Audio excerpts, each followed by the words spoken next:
Chapter 6, Sacred Site. Chapter 6, Sacred Sites.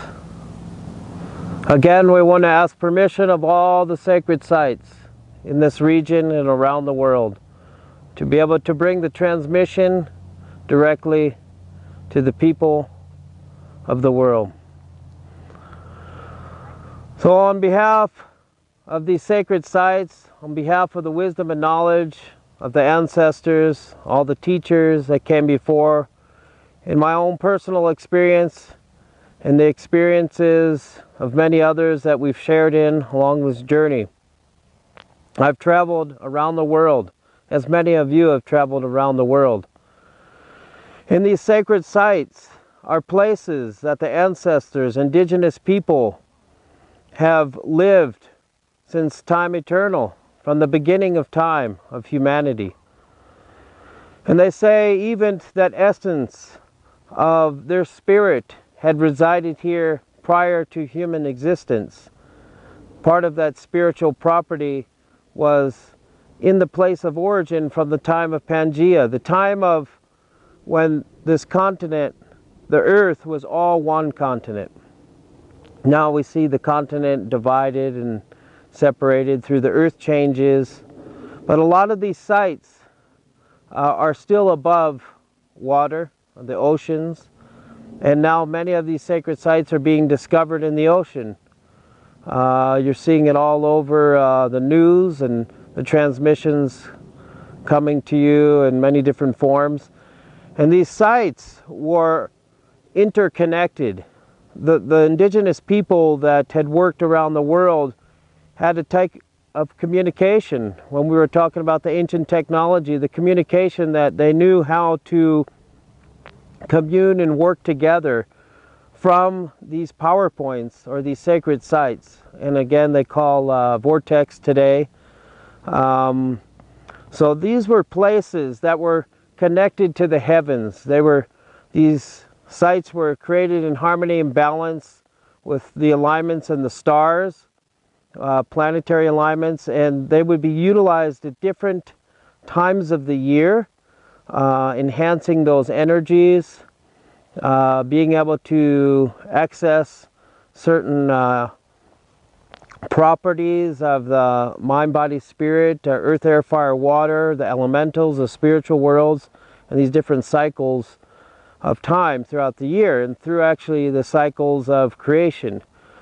And so these sites, if you were to map them out, would have a geometry to them and a pattern to them, an alignment, and the indigenous people in their migrations all through time, since the time of Pangea was one continent, they would have these cycles of times of the year that they would go to these sites and make their prayers and pilgrimages to them.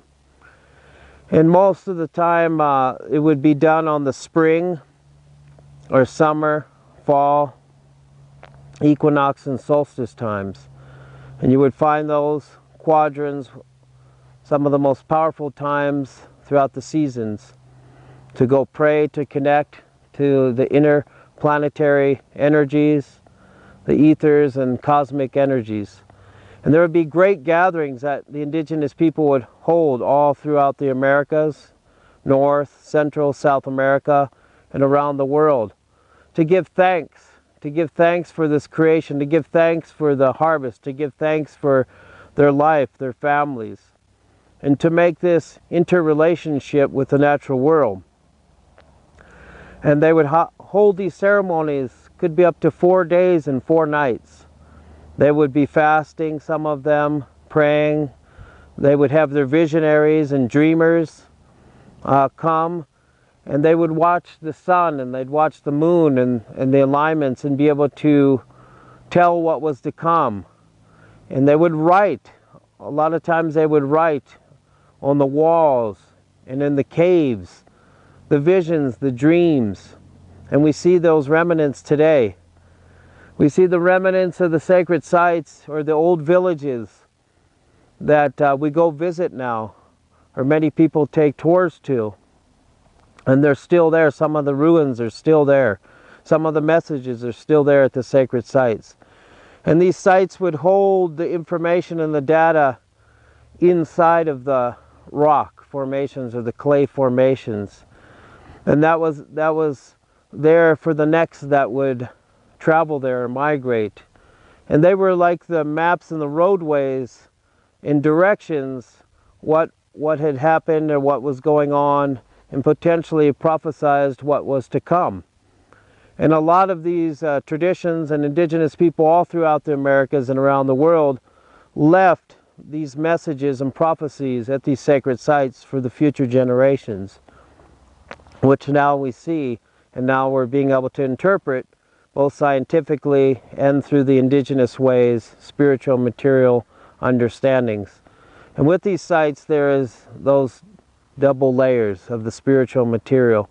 So there's the perceptions with the physical, and then also the rituals and ceremonies that were done at these sacred sites were performed so that they could be able to receive from the spiritual worlds with that direct alignment from the heavens and from the cosmos, and from that direct alignment to all the other sacred sites, so the transmissions would be able to be sent forth or sent out and be able to be received with inside the body centers.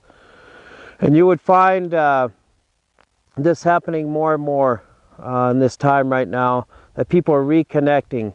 And they would have global ceremonies that would take place at the same time around the world.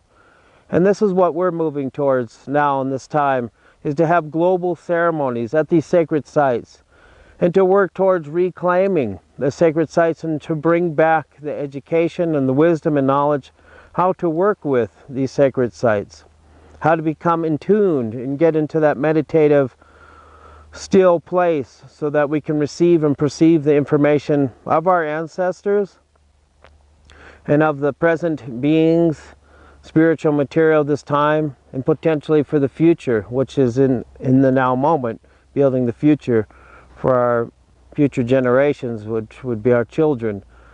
So very, very important. Again, we're here at the base of Bell Rock, and some say that this place has crystalline caverns underneath of Bell Rock, which harmonizes the region here and keeps it in tune with underneath. A lot of times in the sacred sites you will find springs or major aquifers or lava tubes connected that will connect the underground systems and the ley lines and the grid systems to these sacred sites. So it's much like a network, like we'd have the World Wide Web today, is what the sacred sites was all about too. It was in the ancient times, and still today, the web that was connecting everything, and you were able to communicate and commune with not only your regional and local people, you could communicate around the world. So this, I want to give thanks for this, for these sacred sites and those that kept this ancient traditions alive and that shared this wisdom and knowledge with us here today, and that we could ever grow ever more and learn much, much more. Thank you. So we're going to keep doing the drum. Yeah. Now.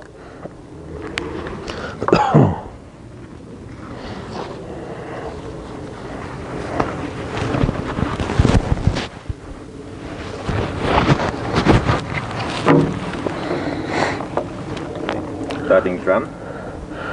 And this song I want to dedicate to the sacred sites around the world, and specifically here in Sedona region, and dedicate this song for the Mother Earth, the grandmother, and thank the Mother Earth. And to ground this out, mind, body, spirit here.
Hey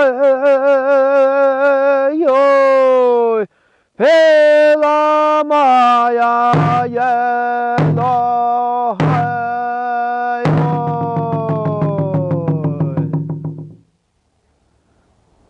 Aho.